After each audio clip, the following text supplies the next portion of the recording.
don't leave us in the lurch anymore. Who are we bringing on? Who do we have today?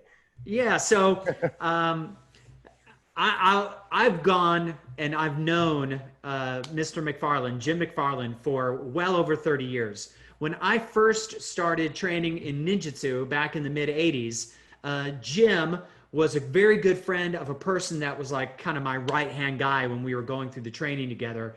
And even back then, you'll see now when he starts talking, he's a very interesting character. But even back then, he had this kind of personality to him where it's like, this guy knows something, and I want to know what he knows.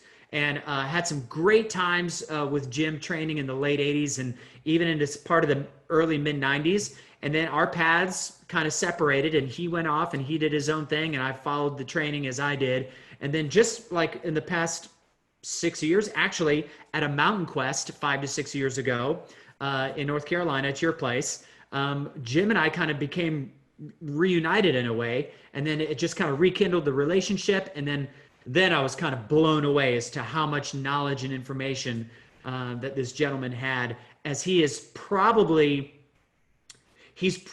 one of the ones that trains with us, not so much in the physical sense, but he's probably one of the ones that's gone the deepest and the furthest down what Anshu Stephen K. Hayes has taught from what we'd call mind sciences or human behavior characteristics. So what do you say, without further ado, let's bring Mr. McFarland into the mix. Let's do it. I'm going to bring him on right now.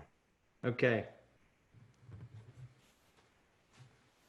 It's going to be a introduction that, Mr. McFarland can live up to, but I think most people would have a hard time living up to that introduction. And there he is. There he is. Hey, what's Jim. going on? How you How doing, are you, sir?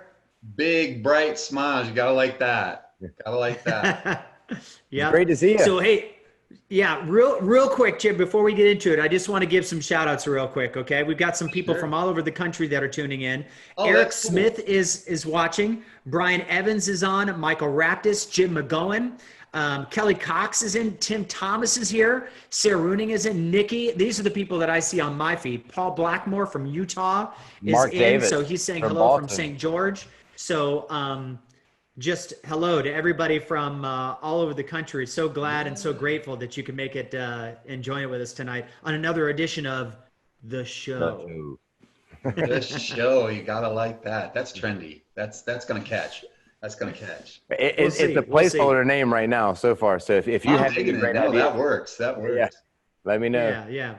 So Jim, I gave a brief explanation on how you and I kind of came to meet, but in your own words, how is it that you came into, of course, it wasn't To-Shin-Do then, it was ninjutsu, straight up back in the mid 80s. How did you come into the training? Let's kind of start there, and then we'll delve into the more of the esoteric side or the human behavioral side of things. So kind of give us your story and what brought you to the art. Sure. So this started out very young. I mean, as probably many of the people that are watching, a lot of our pursuit of the martial arts starts out very young. It was the same for me too. So I was a 7-year-old and I was watching my uncle do Tang Sudo. I was like, oh, this is cool. 7 years old. And then I remember him earning all of his belts and everything. And he showed me this throw and I got on my brother and just did the throw. And I was like, that works. So it was an immediate, immediate gravitation towards it. And then from there, as a teen, I went on, I desperately wanted to study martial arts and I really wanted to do that. We just didn't have the opportunity, and I didn't have the opportunity to do that. And as a teen, I'd look at all this stuff. I even found one of us book by Stevens, The Marathon Monks of Mount Hiei. And I remember thumbing through that, and then I would go out and challenge myself and run out in the snow and blizzards and, kind of pretend somehow. And I conned my brother into doing this with me. So, but still no opportunity to study real martial arts. And then when I was about 21, I finally had a series of events that came to my life. And then I was hungry and I wanted it. And so then I just reached out to Anshu at that time. I said, hey, is there anybody that's doing this? I'd read his books, the O'Hara books and so forth. And I was just riveted. and asked him via letter, because we didn't have email back in those days, you know, and there wasn't cell phones and all that stuff. So letter, old handwritten letter, and I got a reply back from the man, you know. So there it was, and he said, you know, well, Jim, we don't have anyone in your area, but you could travel 200 miles north. We have a gentleman there that's taking our seminars. Hold on, Jim. If I can interrupt you for a moment, are you doing an imitation of that? Would Marsha? be correct. As good as I could get it, as close as I could. But everybody knows what I'm talking about, right? Everybody knows. Yes, we do. I just wanted to clarify to get it on the record. Okay. yes. We all have our different versions of that, but you know, indeed, it's because we're so endeared to the man, and he's so beloved to all of us. So that's right. So there it was. He told me that, you know, that Mark Santoshi Russo at that time, and Mark, you know, Mr. Russo was only, I think he wasn't even, he was a green belt in the Kasumi-An tradition. So that would be maybe closer to, you know, maybe a red belt or a brown belt, somewhere around in there. So I went and started to train with him, and it was what I was looking for. I was looking for something real. I wanted something real, the real deal. Give me really how to protect myself, you know, and man, it was real. It was real. Yeah. And so, but I ate it up. I loved it. I went home and I couldn't stop talking about it, and then went back up there again and kept doing that. And then after that, the rest was history. I was there. So what was so real? What impressed you so much about the training in those days that made you realize this was something that was worth coming back? Like anything tangible that you remember specifically? Very tangible. So one of the biggest things is that they weren't, interesting story is that I found out later, Mr. Russo told me he thought I was coming when I talked to him on the phone. I was coming to challenge him somehow. No way. Because I was just very polite, and, you know, and I knew what I wanted, and he was like, oh, this guy's a martial artist. He's going to come up and, you know, so what ended up happening was he was very real with me. You know, very effective. Let's put it that way. Very effective. Yeah. And I didn't challenge him or anything. No. I was actually very humble, you know, coming in. But for me, it was, one thing was they didn't ignore the emotions and what was going on internally, right? So everybody else is telling you got to be this tough guy. You've got to really just stand up and be strong. Yeah, but I don't feel strong. I don't feel strong against, you know, this big muscular opponent that was, in my mind, the nemesis kind of guy. I don't feel that way, though. And, you know, here's my body kind of wanting to do one thing, get out of there. And here's my mind, and all these voices in my mind saying, you've got to be strong. You know, and it just didn't work. So that was one thing that really came to me, was like, wow, this is real. They actually were showing me how to turn something that was a weakness, or what I considered a weakness, into something that works for you. Now that was revolutionary. That right there was revolutionary. And the other thing was highly effective. Down on the ground, spitting pieces of grass out of my mouth. I knew it worked. I said, you do this to somebody, and he was being a good teacher, but back in those days, in Kasumi-An days, I mean, I'm sure you guys remember, you know, we didn't have correct praise just yet. so that wasn't there quite yet. And so, you know, people, it was more like beat, get up, get beat. Yes, exactly. But the repeat part, right? Isn't that the insane part? Every single one of us loved it. And not just because we were being beat, but because somehow I realized deep down, this is something deep. This is something deep. This is something far beyond local. So then when I looked back on my history, I was like, oh man, I'm so glad I didn't get involved in this martial art or that martial art. I remember one kid, you know, when I was like 8 years old, he had a Kung Fu gi on, and that was when David Carradine and Kung Fu was all in. And that was my dream, is to be that. I wanted that. Give me that. I wanted that. I remember, I still marvel. I still will watch the first scene out of David Carradine's Kung Fu. Is a series that would come on weekly. I'd wait with bated breath. You know, there was no TiVo. There was no, you couldn't Netflix it and binge watch it. You just had to wait.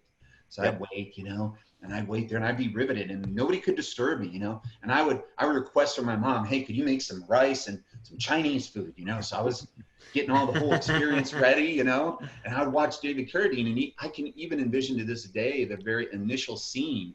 I think a guy by the name of Kasumi-An was the main stunt coordinator in there, and he did a lot of the stuff there. He taught David Carradine kung fu and how to do different kung fu parts. And there was this one monk where this guy's running full speed at him, and he just moves off to the side and just boom, hits him, I think with this part of his arm or whatever, and this guy's feet goes, and he flies and lands on his back. And they do it in slow motion, with those sounds. So it was like, I was riveted. So, so finally, 20 years later, I had the opportunity, or 12 years later, I had the opportunity to actually have that.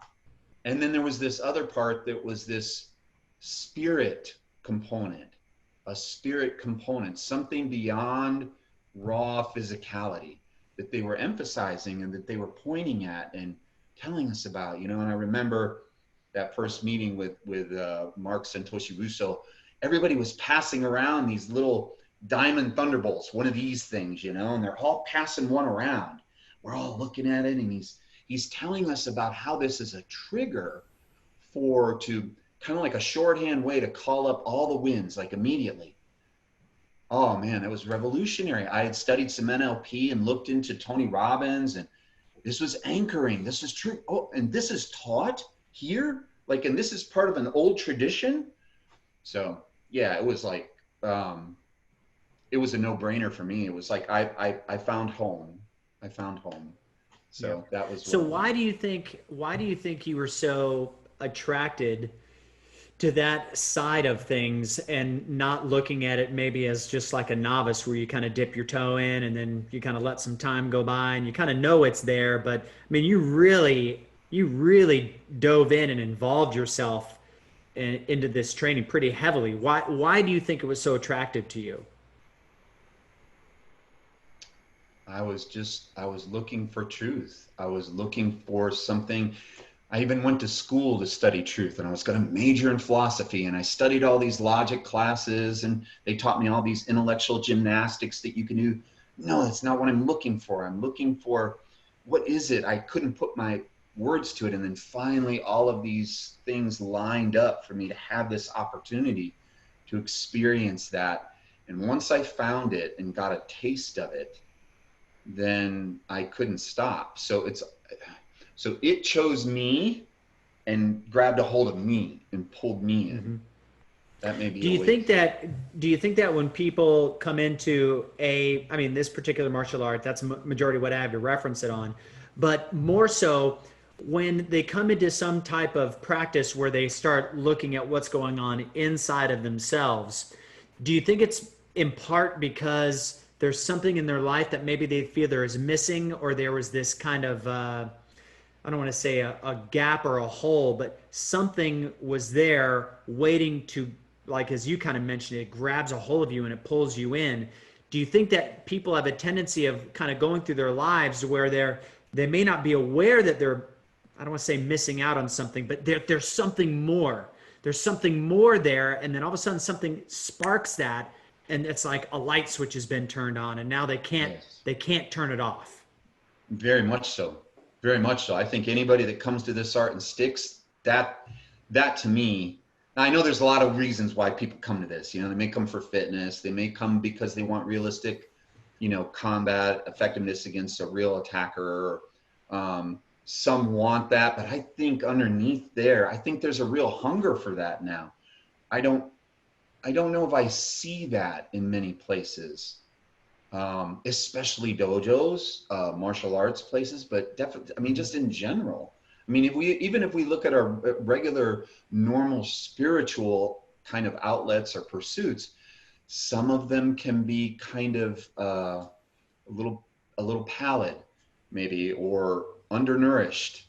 Some of them even a little corrupt, right? So people are looking for, no, I want to know real truth, not just maybe somebody making something up or trying to do their best and well-intentioned, well-meaning, but real truth. Yeah. So that missing part, and that's why I came, something was missing. It was missing in me, my understanding of myself, my, you know, even early on, I had experienced, you know, some anxiety and things like this. And anybody who's gone through that, you can feel a real hunger.